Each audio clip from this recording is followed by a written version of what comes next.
In today's video, I'm going to teach you how to unenroll from a Udemy course.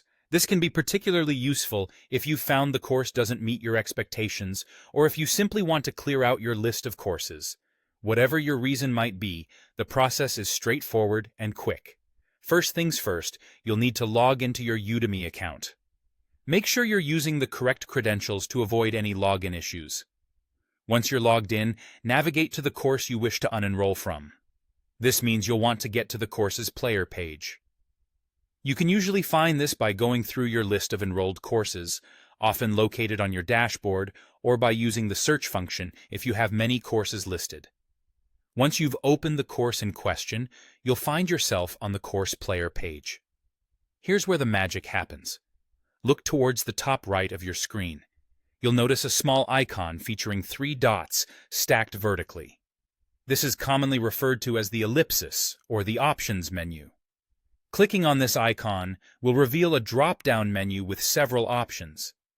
Now, from the options presented, you'll want to focus your attention on the one that says Unenroll from Course. It's crucial to ensure you've selected the correct course, because once you're unenrolled, you'll lose access to the content unless you enroll again at a later time. A quick additional tip. Before you proceed with unenrolling, it might be worth checking the course refund policy if you're hoping to get your money back.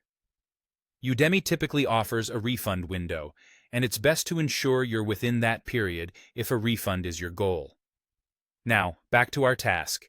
Clicking Unenroll from Course will likely prompt a confirmation pop-up to appear. This step is there to ensure you're absolutely sure about your decision. Confirm that you indeed want to unenroll from the course, and with this last click, you'll be unenrolled. And just like that, the course will disappear from your list of active courses. Unenrolling is a reversible action in the sense that you can always re-enroll in the future if you change your mind, although you'll have to pay for the course again unless it's being offered for free at that time. So, there you have it. A quick and easy way to unenroll from a Udemy course if you find yourself needing to do so. It's a great way to keep your learning journey organized and focused on only the content that's relevant for you. I hope this guide has been helpful and that you feel more confident managing your Udemy courses. Thank you for watching, and happy learning.